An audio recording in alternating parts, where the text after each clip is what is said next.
Olá, meu povo! E aí, como é que vocês estão? Tô por aqui, em pleno domingo de manhã, gravando esse videozinho maroto.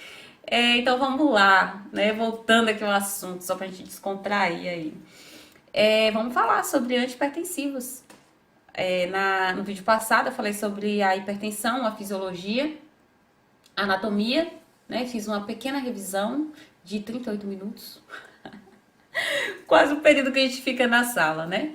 Mas eu acho que deu pra vocês acompanharem. Deu? Se não deu, me dê esse retorno, tá? Por favor. E era importante a gente falar sobre aquele assunto para que vocês entendessem esse assunto de hoje, que a gente vai falar sobre essas medicações e como essas medicações elas vão estar atuando no nosso corpo.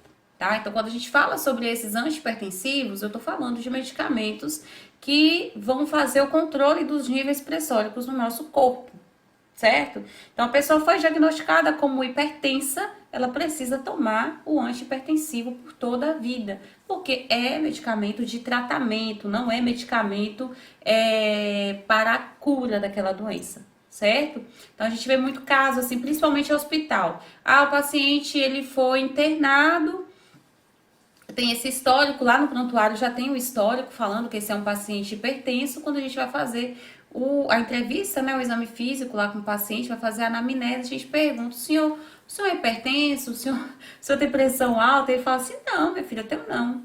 Aí você vai catucar mais um pouquinho. Mas o senhor toma algum remédio para pressão? Aí ele fala assim, quando a minha pressão aumenta, eu tomo. Só que aí depois que ela baixa, eu só vou tomar quando aumenta de novo.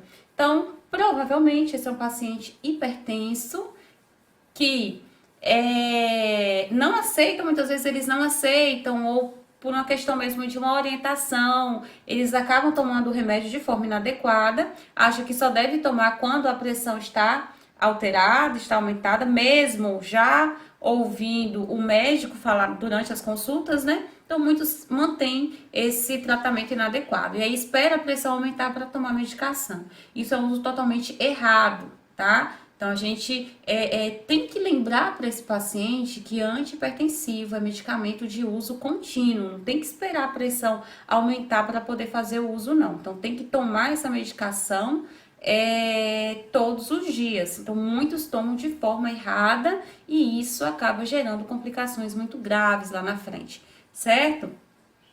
Então, quando a gente fala desses antihipertensivos, eu estou falando de um grupo de medicamentos para controlar os níveis pressóricos. Dentro desse grupo, eu tenho subgrupos, né? Então, um leque de medicamentos, uma oferta de medicamentos para tipos específicos de hipertensão, desde as mais leves às mais graves, ok? Bom, quais são esses subgrupos? Os subgrupos eu posso falar de bloqueadores dos canais de cálcio, e aí eu vou falar um nome que vocês provavelmente já tenham, provavelmente vocês já devem ter ouvido falar, propranolol, atenolol, metildopa, bem potente, é um medicamento para o uso de uma emergência hipertensiva, tá? De um pico hipertensivo grave. Um exemplo, na verdade, de vasodilatador, mas existem outros também. Mas aqui eu estou citando os mais conhecidos e os mais utilizados. Inibidores da ECA, que é um dos mais conhecidos. E aí, para a gente entender a ação dos inibidores da ECA, vocês vão precisar prestar bastante atenção, tá? Porque a gente vai falar sobre como que essa enzima que ela vai atuar. Inibidores da ECA significa inibidores da enzima conversora de angiotensina. A gente vai falar sobre isso, eu espero que vocês entendam. Um exemplo de inibidores da ECA, um dos mais populares, captopril, ramipril, vasopril, tudo que termina com il, enalapril, é exemplo de inibidores da ECA. E diuréticos, tá? E diuréticos é muito utilizado para controles, né, dos níveis pressóricos, principalmente, só que também pode ser utilizado para reduzir edema, para reduzir, por exemplo, as complicações da insuficiência congestiva, insuficiência cardíaca congestiva, também é muito utilizado, o edema agudo de pulmão, Enfim, só que o uso frequente mesmo de diuréticos vai ser em casos de hipertensão, tá? E aí a gente tem nomes também bem conhecidos, bem populares, que é a hidroclorotiazida e a furosemida, que aí eles pertencem a outros, né? A um outro subgrupo ainda mais específico, beleza? Então a gente vai começar a falar aqui, eu vou começar a falar de diurético. Vou começar a falar dos mais populares para vocês. E aí, os diuréticos, eles são classificados em tiazídicos, diuréticos de alça e poupadores de potássio, tá? Então, quando eu falo dos tiazídicos, eu tô falando de um tipo de diurético que faz o quê? Ele consegue reduzir o volume de água e aumenta a liberação, excreta a eliminação. Aumenta a eliminação do NaCl, que é o sódio, tá? Bom, diuréticos, né? São medicamentos que eles vão atuar onde? Eles vão atuar na excreção de líquido. Ele aumenta a eliminação de líquido. Professor, o que que isso tem a ver com a redução da pressão arterial?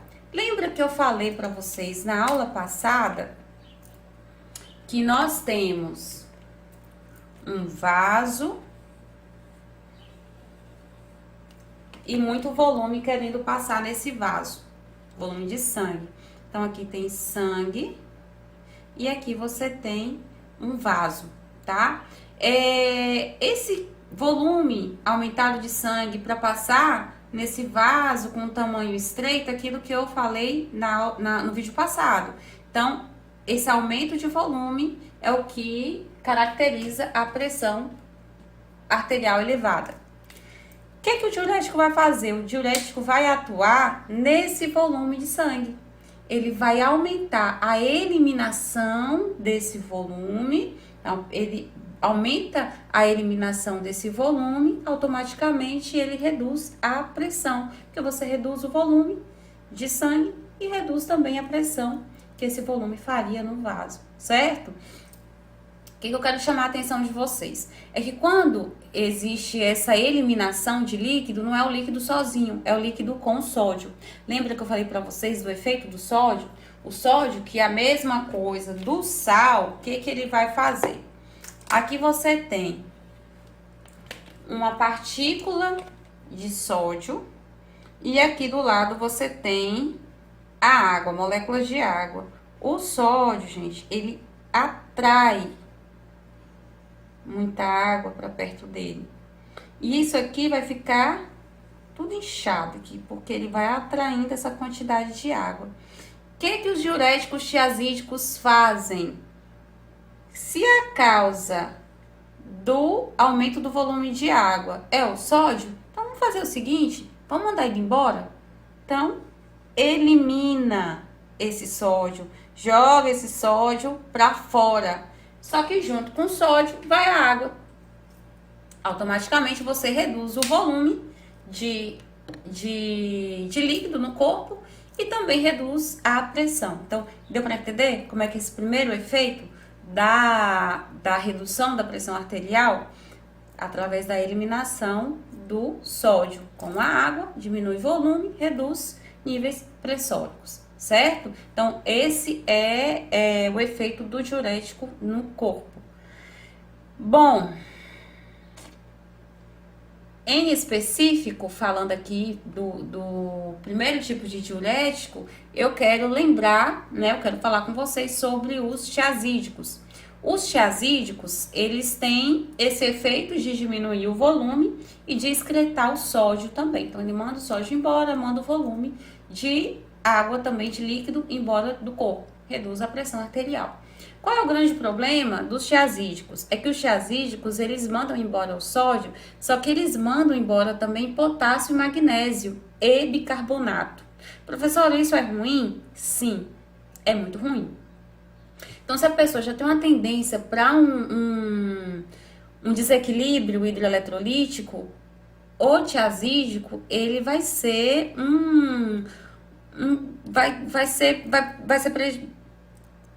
embolei. Ele vai ser ruim, né? Ele vai trazer prejuízos para o corpo, vai prejudicar o corpo.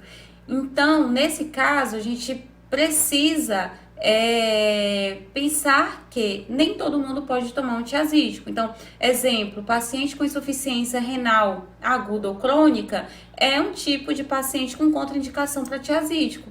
Por quê? Porque o paciente com insuficiência renal, se ele eliminar potássio ainda mais, esse paciente vai sofrer complicações maiores. Se ele eliminar bicarbonato ainda mais, também vai sofrer complicações maiores, tá? Isso a gente vai ver lá na frente, quando a gente vai lá no terceiro módulo, mas desde o início é interessante que vocês saibam que nem todo mundo pode tomar diuréticos tiazídicos, beleza? Então deu para entender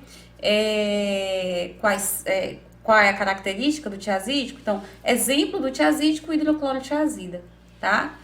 Outro exemplo de diurético são os diuréticos de alça.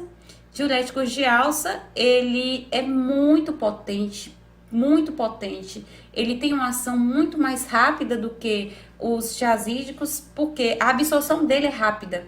Então, ele foi ingerido no corpo, automaticamente ele é absorvido. Ele é absorvido de forma muito rápida e em uma quantidade maior do que os tiazídicos. Geralmente, a hidroclorotiazida, por exemplo, ela é absorvida de forma incompleta pelo trato gastrointestinal. Já os diuréticos de alça, eles são absorvidos de uma forma bem completa, tá? Além de ter uma ação muito mais rápida do que os tiazídicos.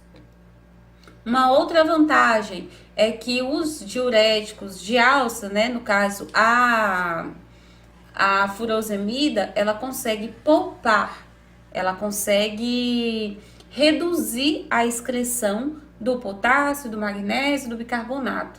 Então, ela tem essa ação, além de ser menos agressiva ao rim, certo? Então, ela tem uma ação superior ao tiazídico com relação a isso.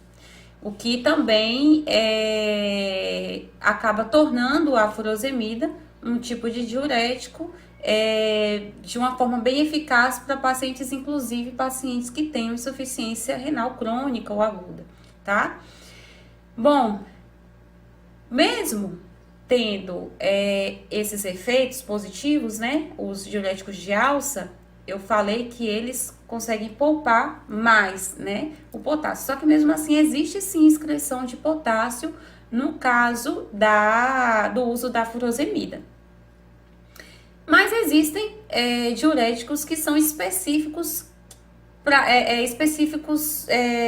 para pouparem mesmo o potássio, para evitar que esse potássio saia.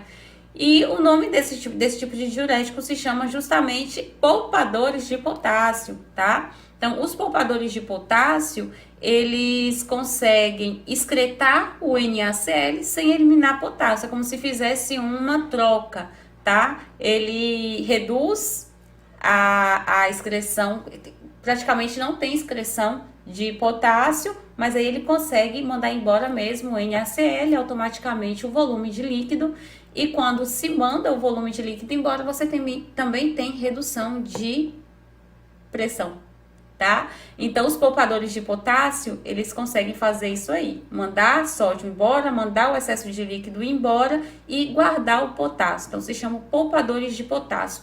Eles são os mais utilizados em casos de insuficiência renal crônica, tá? Porque paciente com insuficiência renal crônica não pode perder potássio, isso aí a gente vai falar em outro momento. E um exemplo de poupadores de potássio é o aldactone, né, que seria um nome comercial, da espironolactona, tá? A gente vai conseguir observar muito isso quando estiver em estágio e vocês vão lembrar desses poupadores de potássio. É a espironolactona, nome comercial aldactone, muitíssimo utilizado. Bom, então falando específico aqui da hidroclorotiazida, tá? A hidroclorotiazida, ela tem a indicação como primeira opção em casos leves de hipertensão, de leve a moderada.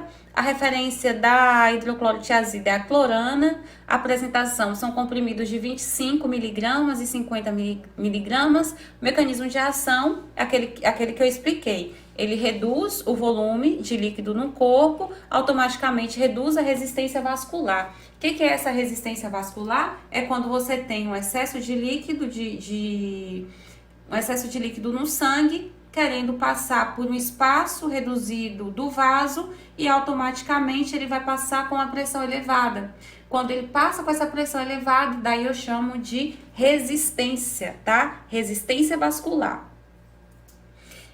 Então ele faz isso, reduz esse volume, né? Automaticamente, a partir do momento que ele reduz esse volume de sangue, se eu conseguir reduzir esse volume de sangue e deixá-lo num volume ideal, um volume normal, mais ou menos assim, eu vou conseguir ter um fluxo sem resistência, beleza? É assim que a hidroclorotiazida vai atuar. A via de administração da hidroclorotiazida é uma via oral. Tem vou ler aqui. E falando específico agora da furosemida, a furosemida é um diurético de alça, muito utilizado em hipertensão arterial sistêmica moderada, em pacientes com insuficiência renal aguda, insuficiência renal crônica, edema agudo de pulmão e cardiopatias, tá? Mecanismo de ação. Ele reduz o volume de líquido atuando nas alças renais, tá? Em específico, a alça de Henle, nem tenho aqui um... Bom, a furosemida, né, ela é classificada como um diurético de alça. Professora, por que alça? Vai pendurar em algum lugar? Vai se segurar em alguma alça? Como é que é essa história aí? A gente carrega em algum canto? Não.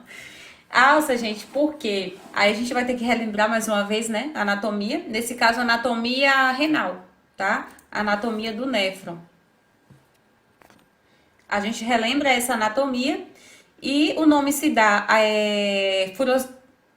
diurético de alça porque ela vai atuar nesse lugar aqui. Professora, o que é isso aqui? Isso aqui é um néfron.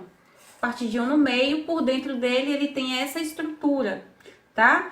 Uma das estruturas do néfron é essa partezinha aqui. Essa parte aqui se chama alça de Henle, certo?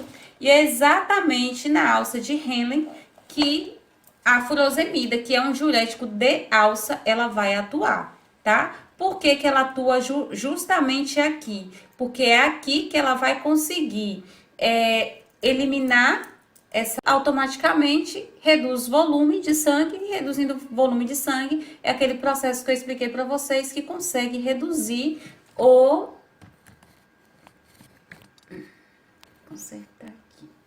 que consegue reduzir a pressão, certo? Bom,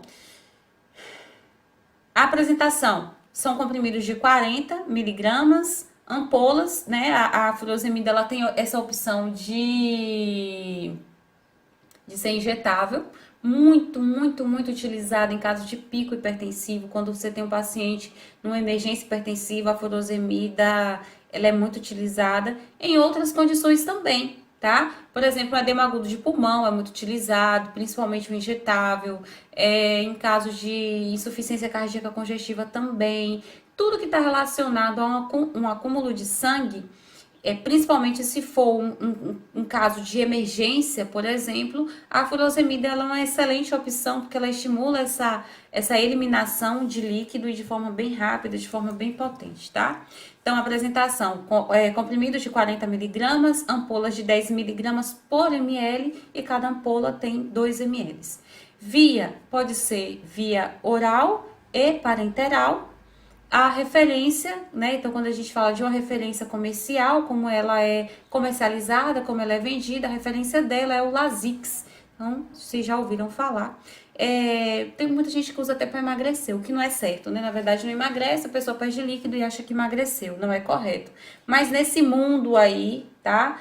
Tenebroso dessas dietas, o pessoal usa a furosemida erroneamente com esse objetivo.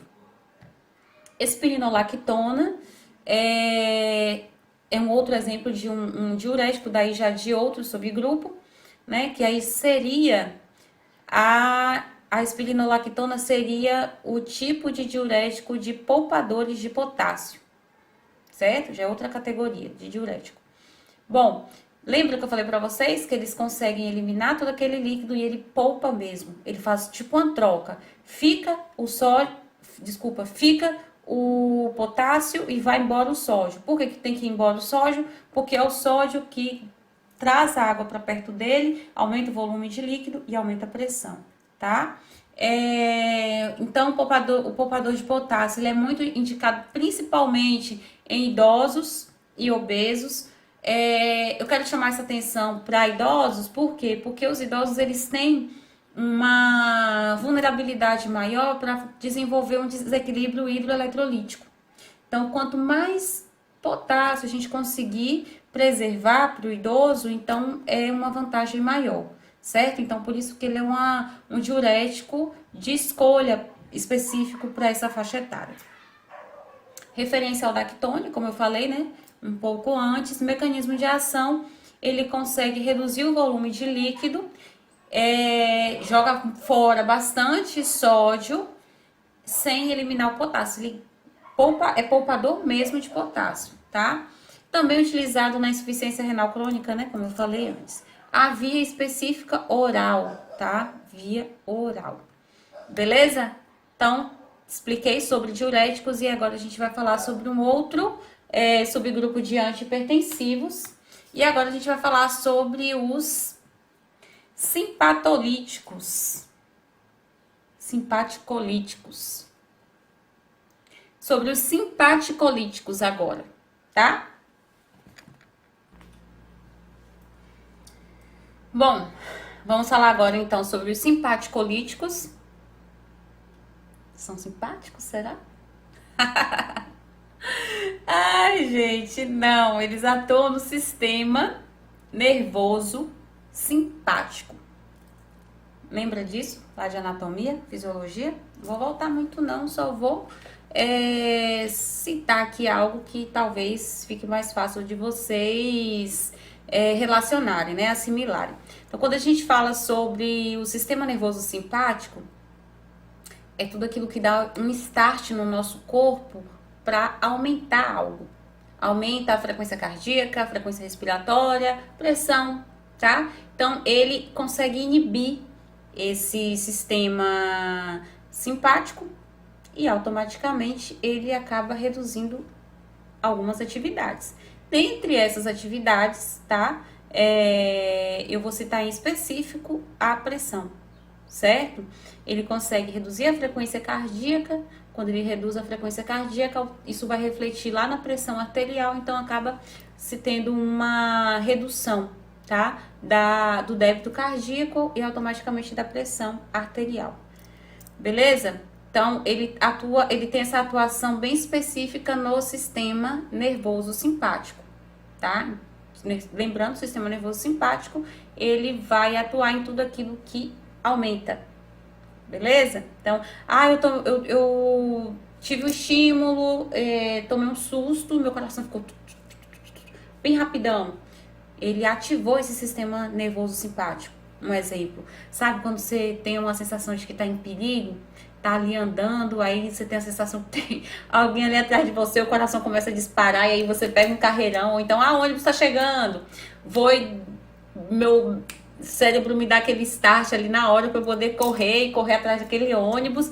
E aí, quando eu chego no ônibus, eu não consigo nem falar. Por quê? O sistema nervoso simpático ele foi ativado. Corri, aumentei minha frequência, a frequência cardíaca, a frequência respiratória, o medo de perder o ônibus, enfim. Então, essa sensação aí, a gente chama até de sensação de fuga, né? Corri ali atrás para não perder essa oportunidade de pegar um ônibus, um exemplo. Então, quando lembrei da minha época de faculdade aqui, que eu corria atrás dos do ônibus. Bora lá, meu povo. Que doido, né? Rir sozinha assim, de frente pro celular. Bom, então quando a gente corre atrás quando a gente ativa o sistema nervoso simpático, isso aí vai acontecer. E aí eu vou utilizar, né, um medicamento para bloquear essa ação do sistema nervoso simpático. E aí existem medicações que vão ter funções bem específicas no sistema nervoso simpático. Por exemplo,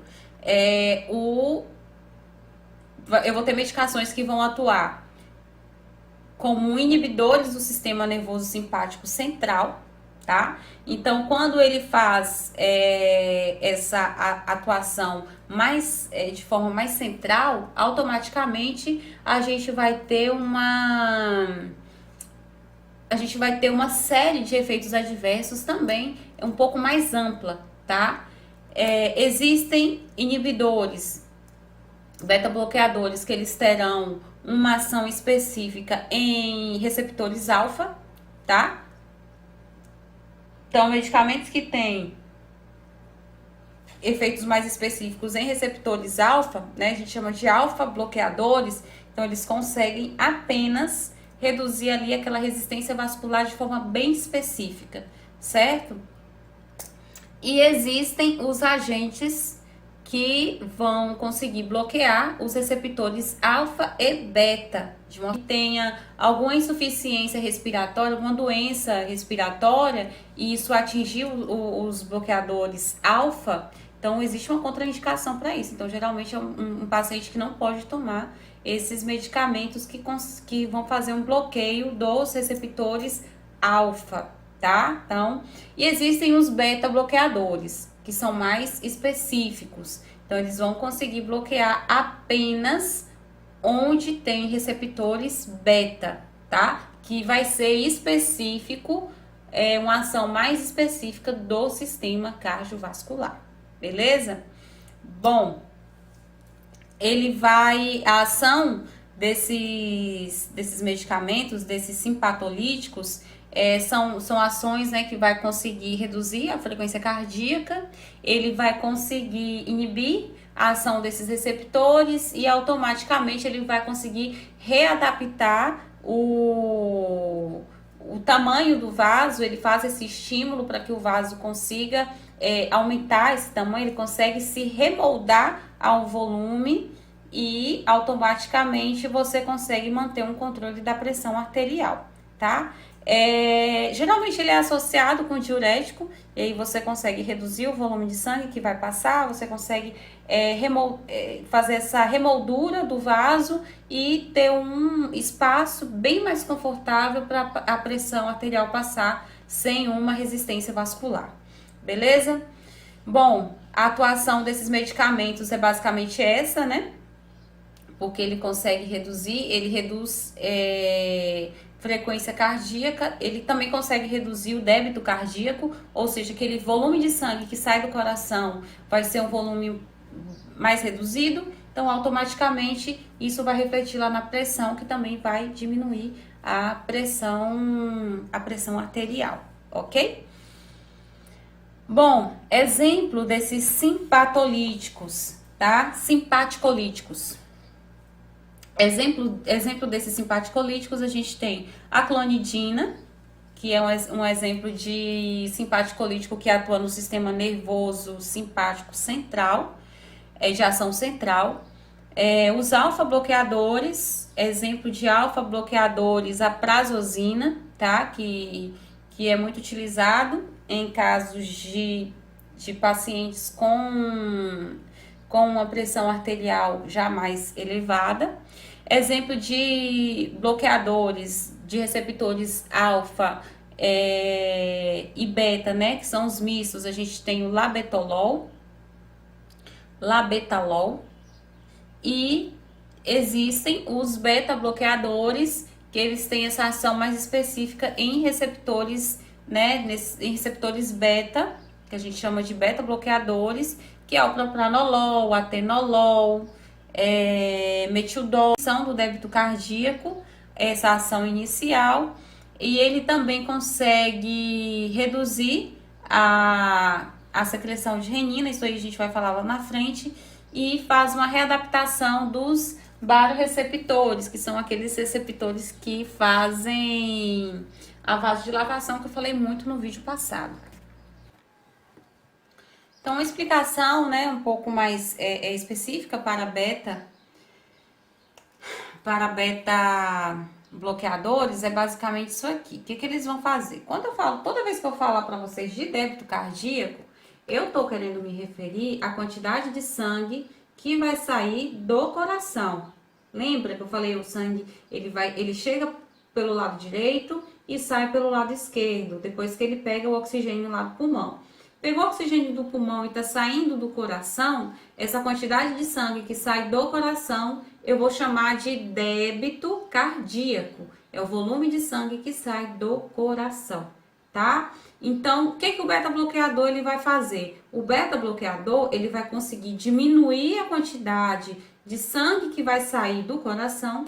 Então, quando sai menos sangue do coração, automaticamente ele está diminuindo o débito cardíaco. Então, você tem menos volume saindo do coração, automaticamente essa pressão ela vai diminuir, tá? Uma outra ação que o beta-bloqueador ele consegue fazer é readaptar os baroreceptores. Então, quando ele consegue readaptar os baroreceptores, qual é a função dos baroreceptores? É fazer aquele movimento de dilatação e de constrição no vaso. Então, quando você tem uma readaptação dos baroreceptores, é como se esse medicamento reativasse essa ação. Então, eu vou conseguir aumentar e diminuir esse vaso. Nesse caso, eu preciso aumentar para ter uma pressão mais confortável. Então, o beta-bloqueador ele vai ativar os baroreceptores para aumentar o vaso sanguíneo e automaticamente ter um espaço mais confortável para passar esse sangue. E aí, automaticamente, uma redução da pressão, porque você tem menos débito cardíaco, menos volume de sangue saindo do coração, uma pressão menor, né, no vaso sanguíneo. Por outro lado, você também vai ter o quê? Você vai ter uma ativação de uma readaptação de baroreceptores que vai moldar esse vaso para um tamanho maior e um espaço mais confortável para passar o sangue de forma mais confortável, ok? Olá, meu povo! E aí, como é que vocês estão? Tô por aqui, em pleno domingo de manhã, gravando esse videozinho maroto. Então vamos lá, né? Voltando aqui ao assunto, só pra gente descontrair aí. Vamos falar sobre antihipertensivos. No vídeo passado eu falei sobre a hipertensão, a fisiologia, a anatomia, né? Fiz uma pequena revisão de 38 minutos. Quase o período que a gente fica na sala, né? Mas eu acho que deu pra vocês acompanharem. Deu? Se não deu, me dê esse retorno, tá? Por favor. E era importante a gente falar sobre aquele assunto para que vocês entendessem esse assunto de hoje, que a gente vai falar sobre essas medicações e como essas medicações elas vão estar atuando no nosso corpo, tá? Então, quando a gente fala sobre esses antihipertensivos, eu tô falando de medicamentos que vão fazer o controle dos níveis pressóricos no nosso corpo, certo? Então, a pessoa foi diagnosticada como hipertensa, ela precisa tomar o antihipertensivo por toda a vida, porque é medicamento de tratamento, não é medicamento para a cura daquela doença, certo? Então, a gente vê muito caso, assim, principalmente em hospital. O paciente, ele foi internado, tem esse histórico lá no prontuário, já tem o histórico falando que esse é um paciente hipertenso. Quando a gente vai fazer a entrevista, né, o exame físico lá com o paciente, vai fazer a anamnese, a gente pergunta, o senhor é hipertenso? O senhor tem pressão alta? Ele fala assim, não, minha filha, eu não. Aí você vai catucar mais um pouquinho, mas o senhor toma algum remédio para pressão? Aí ele fala assim, quando a pressão aumenta, eu tomo. Só que aí depois que ela baixa, eu só vou tomar quando aumenta de novo. Então, provavelmente esse é um paciente hipertenso que não aceita, muitas vezes eles não aceitam, ou por uma questão mesmo de uma orientação, eles acabam tomando o remédio de forma inadequada, acham que só deve tomar quando a pressão está alterada, está aumentada, mesmo já ouvindo o médico falar durante as consultas, né? Então, muitos mantêm esse tratamento inadequado. E aí, espera a pressão aumentar para tomar medicação. Isso é um uso totalmente errado, tá? Então, a gente tem que lembrar para esse paciente que antihipertensivo é medicamento de uso contínuo. Não tem que esperar a pressão aumentar para poder fazer o uso, não. Então, tem que tomar essa medicação todos os dias. Então, muitos tomam de forma errada e isso acaba gerando complicações muito graves lá na frente, certo? Então, quando a gente fala desses antihipertensivos, eu tô falando de um grupo de medicamentos para controlar os níveis pressóricos. Dentro desse grupo, eu tenho subgrupos, né? Então, um leque de medicamentos, uma oferta de medicamentos para tipos específicos de hipertensão, desde as mais leves às mais graves, ok? Bom, quais são esses subgrupos? Os subgrupos eu posso falar de bloqueadores dos canais de cálcio, e aí eu vou falar um nome que vocês provavelmente já tenham, provavelmente vocês já devem ter ouvido falar, propranolol, atenolol, metildopa, bem potente, é um medicamento para o uso de uma emergência hipertensiva, tá? De um pico hipertensivo grave. Um exemplo, na verdade, de vasodilatador, mas existem outros também. Mas aqui eu tô citando os mais conhecidos e os mais utilizados. Inibidores da ECA, que é um dos mais conhecidos. E aí, pra gente entender a ação dos inibidores da ECA, vocês vão precisar prestar bastante atenção, tá? Porque a gente vai falar sobre como que essa enzima que ela vai atuar. Inibidores da ECA significa inibidores da enzima conversora de angiotensina. Ai, a gente vai falar sobre isso, eu espero que vocês entendam. Um exemplo de inibidores da ECA, um dos mais populares, captopril, ramipril, vasopril, tudo que termina com il, enalapril, é exemplo de inibidores da ECA. E diuréticos, tá? E diuréticos é muito utilizado para controles, né, dos níveis pressóricos, principalmente, só que também pode ser utilizado para reduzir edema, para reduzir, por exemplo, as complicações da insuficiência congestiva, insuficiência cardíaca congestiva, também é muito utilizado, o edema agudo de pulmão, enfim. Só que o uso frequente mesmo de diuréticos vai ser em casos de hipertensão. Tá? E aí a gente tem nomes também bem conhecidos, bem populares, que é a hidroclorotiazida e a furosemida, que aí eles pertencem a outros, né? A um outro subgrupo ainda mais específico, beleza? Então a gente vai começar a falar aqui, eu vou começar a falar de diurético. Vou começar a falar dos mais populares para vocês.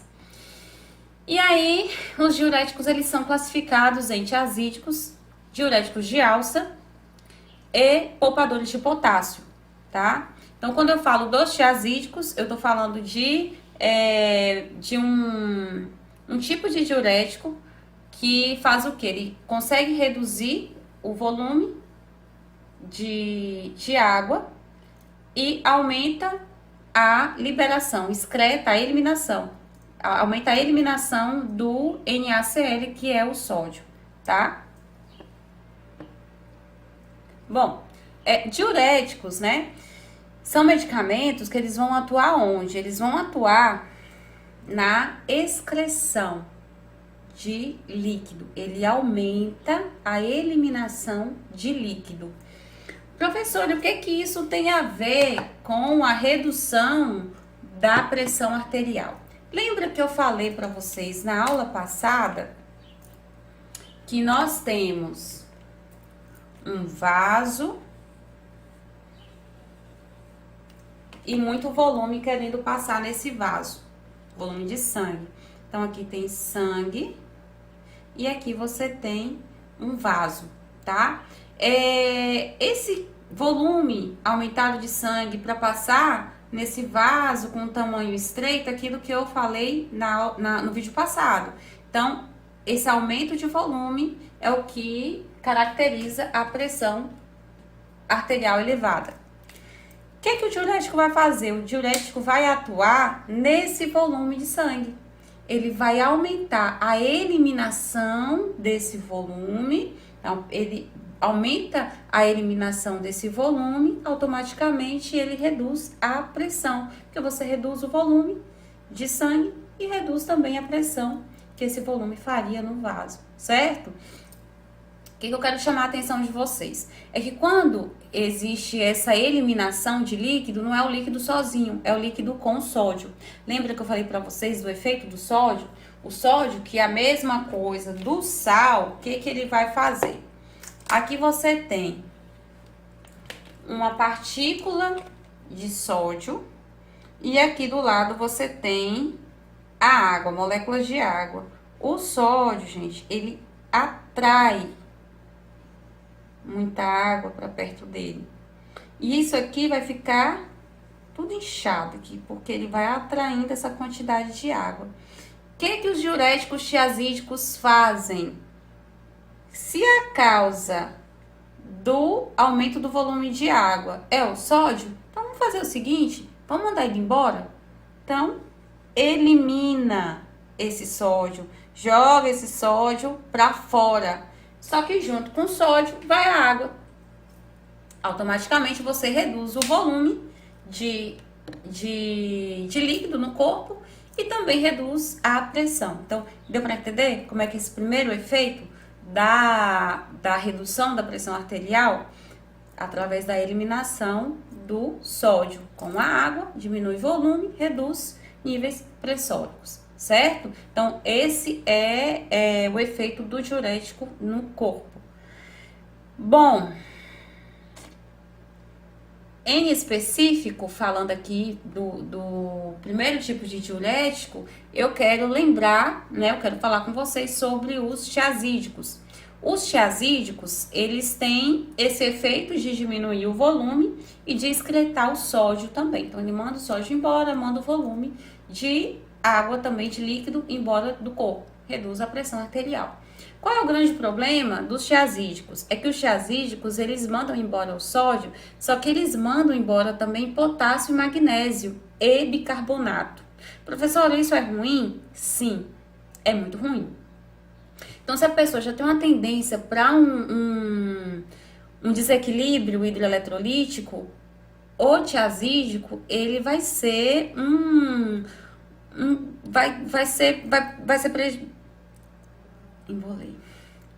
ele vai ser ruim, né? Ele vai trazer prejuízos para o corpo, vai prejudicar o corpo. Então, nesse caso, a gente precisa pensar que nem todo mundo pode tomar um tiazídico. Então, exemplo, paciente com insuficiência renal aguda ou crônica é um tipo de paciente com contraindicação para tiazídico.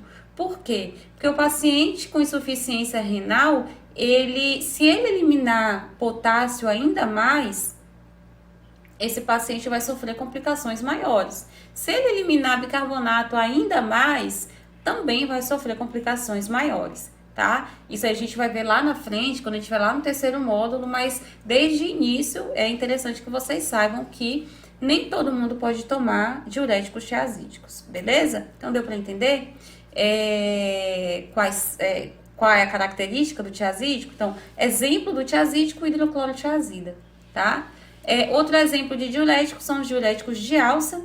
Diuréticos de alça, ele é muito potente, muito potente. Ele tem uma ação muito mais rápida do que os tiazídicos, porque a absorção dele é rápida. Então, ele foi ingerido no corpo, automaticamente ele é absorvido. Ele é absorvido de forma muito rápida e em uma quantidade maior do que os tiazídicos. Geralmente, a hidroclorotiazida, por exemplo, ela é absorvida de forma incompleta pelo trato gastrointestinal. Já os diuréticos de alça, eles são absorvidos de uma forma bem completa, tá? Além de ter uma ação muito mais rápida do que os tiazídicos. Uma outra vantagem é que os diuréticos de alça, né, no caso a furosemida, ela consegue poupar, ela consegue reduzir a excreção do potássio, do magnésio, do bicarbonato. Então, ela tem essa ação, além de ser menos agressiva ao rim, certo? Então, ela tem uma ação superior ao tiazídico com relação a isso. O que também acaba tornando a furosemida um tipo de diurético de uma forma bem eficaz para pacientes, inclusive pacientes que tenham insuficiência renal crônica ou aguda, tá? Bom, mesmo tendo esses efeitos positivos, né, os diuréticos de alça, eu falei que eles conseguem poupar mais, né, o potássio. Só que mesmo assim existe sim excreção de potássio no caso do uso da furosemida. Mas existem diuréticos que são específicos para pouparem mesmo o potássio, para evitar que esse potássio saia. E o nome desse tipo de diurético se chama justamente poupadores de potássio, tá? Então, os poupadores de potássio, eles conseguem excretar o NaCl sem eliminar potássio, é como se fizesse uma troca, tá? Ele reduz a excreção, praticamente não tem excreção de potássio, mas aí ele consegue mandar embora mesmo o NaCl, automaticamente o volume de líquido, e quando se manda o volume de líquido embora, você também tem redução de pressão, tá? Então, os poupadores de potássio, eles conseguem fazer isso aí, mandar sódio embora, mandar o excesso de líquido embora e guardar o potássio. Então, se chamam poupadores de potássio. Eles são os mais utilizados em casos de insuficiência renal crônica, tá? Porque paciente com insuficiência renal crônica não pode perder potássio, isso aí a gente vai falar em outro momento. E um exemplo de poupadores de potássio é o aldactone, né, que seria um nome comercial, da espironolactona, tá? A gente vai conseguir observar muito isso quando estiver em estágio e vocês vão lembrar desses poupadores de potássio. É a espironolactona, nome comercial aldactone, muitíssimo utilizado. Bom, então falando específico aqui da hidroclorotiazida, tá? A hidroclorotiazida, ela tem a indicação como primeira opção em casos leves de hipertensão, de leve a moderada. A referência da hidroclorotiazida é a clorana. A apresentação são comprimidos de 25 miligramas e 50 miligramas. O mecanismo de ação é aquele que eu expliquei. Ele reduz o volume de líquido no corpo, automaticamente reduz a resistência vascular. O que é essa resistência vascular? É quando você tem um excesso de líquido, um excesso de líquido no sangue, querendo passar por um espaço reduzido do vaso e automaticamente ele vai passar com a pressão elevada. Quando ele passa com essa pressão elevada, daí eu chamo de resistência, tá? Resistência vascular. Então ele faz isso, reduz esse volume, né? Automaticamente, a partir do momento que ele reduz esse volume de sangue, se eu conseguir reduzir esse volume de sangue e deixá-lo num volume ideal, um volume normal, mais ou menos assim, eu vou conseguir ter um fluxo sem resistência, beleza? É assim que a hidroclorotiazida vai atuar. A via de administração da hidroclorotiazida é uma via oral. Tem vou ler aqui. E falando específico agora da furosemida, a furosemida é um diurético de alça, muito utilizado em hipertensão arterial sistêmica moderada, em pacientes com insuficiência renal aguda, insuficiência renal crônica, edema agudo de pulmão e cardiopatias, tá? Mecanismo de ação. Ele reduz o volume de líquido atuando nas alças renais, tá? Em específico, alça de Henle, nem tenho aqui um... Bom, a furosemida, né, ela é classificada como um diurético de alça. Professora, por que alça? Vai pendurar em algum lugar? Vai se segurar em alguma alça? Como é que é essa história aí? A gente carrega em algum canto? Não. Alça, gente, por quê? Aí a gente vai ter que relembrar mais uma vez, né? A anatomia. Nesse caso, anatomia renal, tá? Anatomia do néfron. A gente relembra essa anatomia e o nome se dá diurético de alça, porque ela vai atuar nesse lugar aqui. Professora, o que é isso aqui? Isso aqui é um néfron. Partidinho no meio, por dentro dele ele tem essa estrutura, tá? Uma das estruturas do néfron é essa partezinha aqui. Essa parte aqui se chama alça de Henle, certo?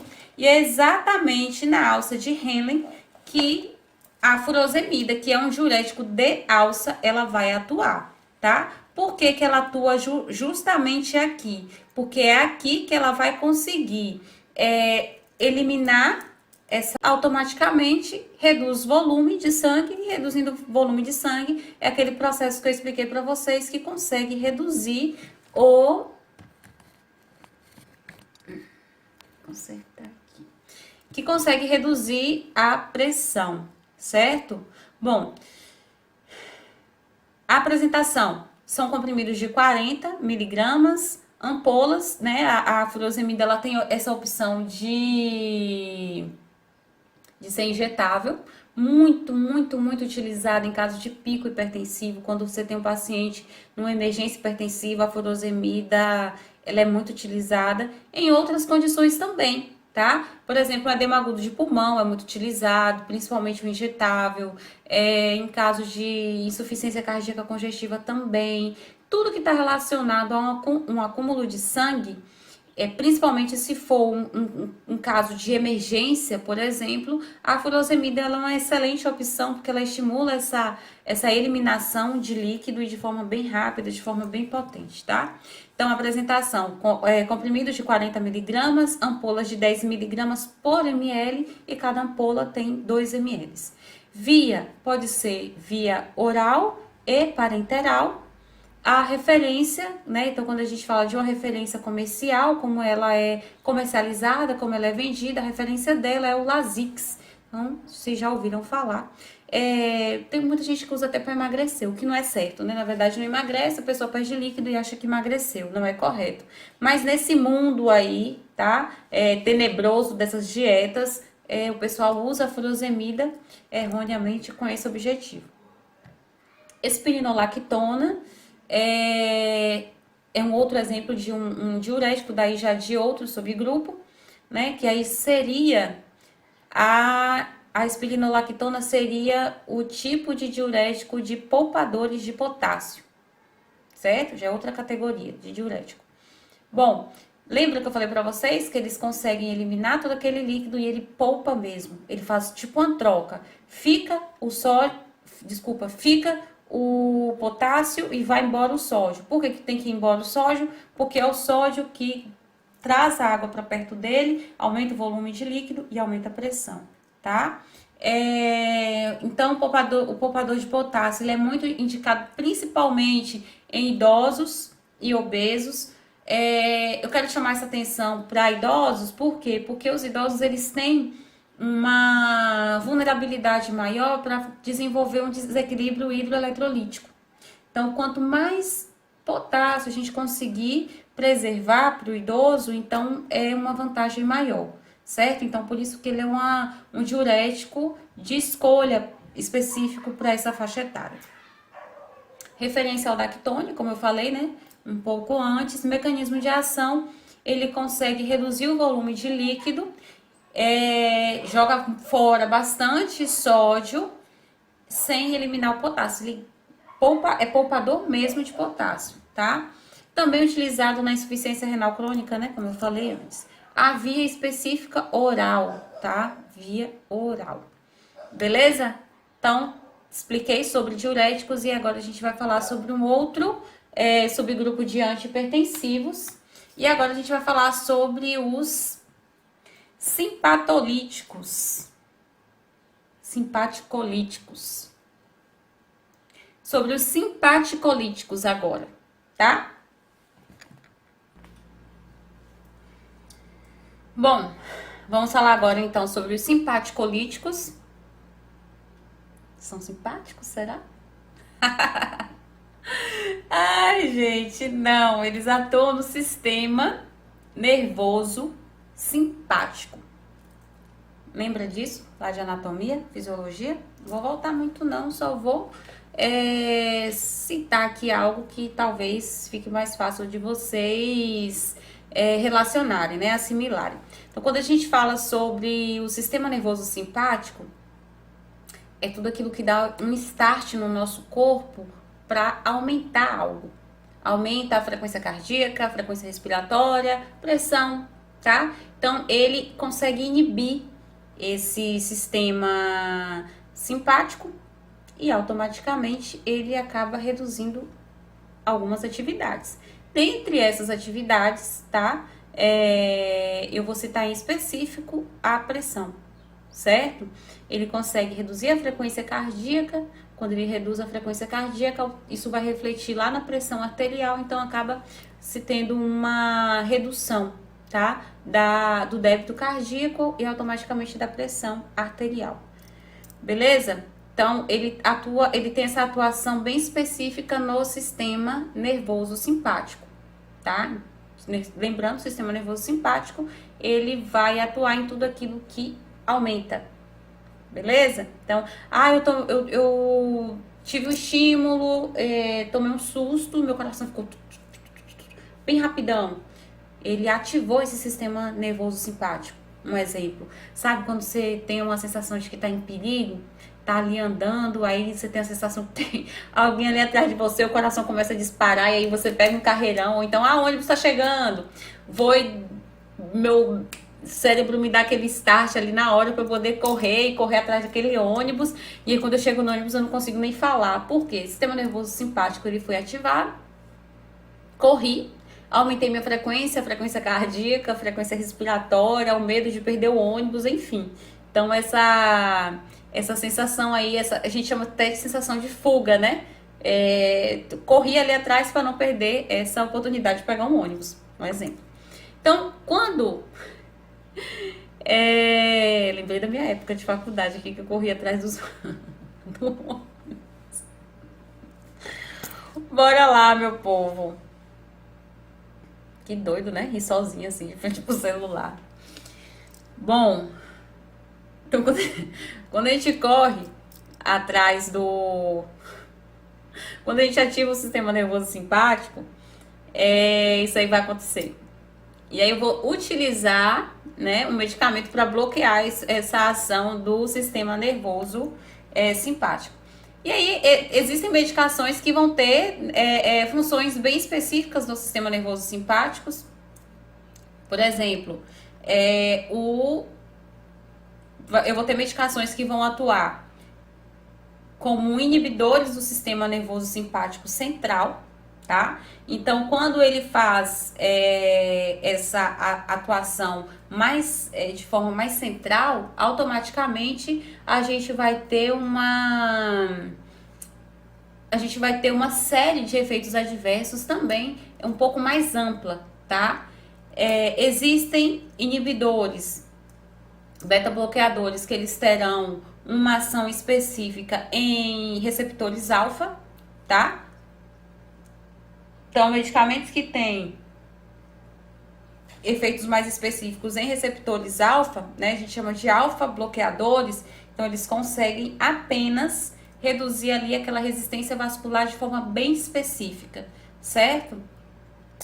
E existem os agentes que vão conseguir bloquear os receptores alfa e beta, de modo que tenha alguma insuficiência respiratória, alguma doença respiratória, e isso atingir os bloqueadores alfa, então existe uma contraindicação para isso. Então, geralmente é um paciente que não pode tomar esses medicamentos que vão fazer um bloqueio dos receptores alfa, tá? Então, e existem os beta-bloqueadores, que são mais específicos. Então, eles vão conseguir bloquear apenas onde tem receptores beta, tá? Que vai ser específico, uma ação mais específica do sistema cardiovascular, beleza?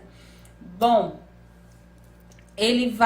a ação desses medicamentos, desses simpatolíticos, são ações, né, que vai conseguir reduzir a frequência cardíaca, ele vai conseguir inibir a ação desses receptores e automaticamente ele vai conseguir readaptar o tamanho do vaso, ele faz esse estímulo para que o vaso consiga aumentar esse tamanho, ele consegue se remoldar ao volume e automaticamente você consegue manter um controle da pressão arterial, tá? Geralmente ele é associado com diurético, e aí você consegue reduzir o volume de sangue que vai passar, você consegue fazer essa remoldura do vaso e ter um espaço bem mais confortável para a pressão arterial passar sem uma resistência vascular, beleza? Bom, a atuação desses medicamentos é basicamente essa, né? Porque ele consegue reduzir, ele reduz frequência cardíaca, ele também consegue reduzir o débito cardíaco, ou seja, aquele volume de sangue que sai do coração vai ser um volume mais reduzido, então automaticamente isso vai refletir lá na pressão, que também vai diminuir a pressão arterial, ok? Bom, exemplo desses simpatolíticos, tá? Simpaticolíticos. Exemplo desses simpaticolíticos, a gente tem a clonidina, que é um exemplo de simpaticolítico que atua no sistema nervoso simpático central, de ação central. Os alfa-bloqueadores, exemplo de alfa-bloqueadores, a prazosina, tá? Que é muito utilizado em casos de pacientes com uma pressão arterial já mais elevada. Exemplo de bloqueadores de receptores alfa e beta, né? Que são os mistos. A gente tem o labetalol e existem os beta bloqueadores, que eles têm essa ação mais específica em receptores, né?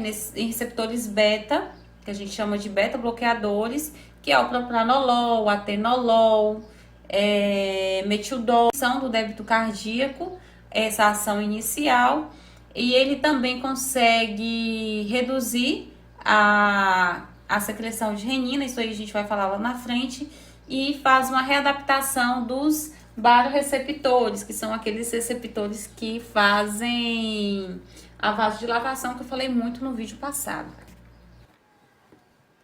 Então, uma explicação, né, um pouco mais específica para beta bloqueadores é basicamente isso aqui. O que eles vão fazer?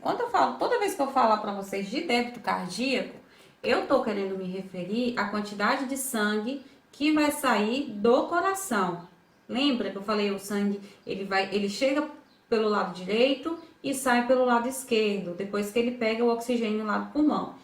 Pegou o oxigênio do pulmão e está saindo do coração, essa quantidade de sangue que sai do coração, eu vou chamar de débito cardíaco. É o volume de sangue que sai do coração, tá? Então, o que o beta-bloqueador ele vai fazer? O beta-bloqueador, ele vai conseguir diminuir a quantidade de sangue que vai sair do coração. Então, quando sai menos sangue do coração, automaticamente ele está diminuindo o débito cardíaco. Então, você tem menos volume saindo do coração, automaticamente essa pressão ela vai diminuir, tá? Uma outra ação que o beta-bloqueador ele consegue fazer é readaptar os baroreceptores. Então, quando ele consegue readaptar os baroreceptores, qual é a função dos baroreceptores? É fazer aquele movimento de dilatação e de constrição no vaso. Então, quando você tem uma readaptação dos baroreceptores, é como se esse medicamento reativasse essa ação. Então, eu vou conseguir aumentar e diminuir esse vaso. Nesse caso, eu preciso aumentar para ter uma pressão mais confortável. Então, o beta-bloqueador ele vai ativar os baroreceptores para aumentar o vaso sanguíneo e automaticamente ter um espaço mais confortável para passar esse sangue. E aí, automaticamente, uma redução da pressão, porque você tem menos débito cardíaco, menos volume de sangue saindo do coração, uma pressão menor, né, no vaso sanguíneo. Por outro lado, você também vai ter o quê? Você vai ter uma ativação uma readaptação de baroreceptores que vai moldar esse vaso para um tamanho maior e um espaço mais confortável para passar o sangue de forma mais confortável, ok?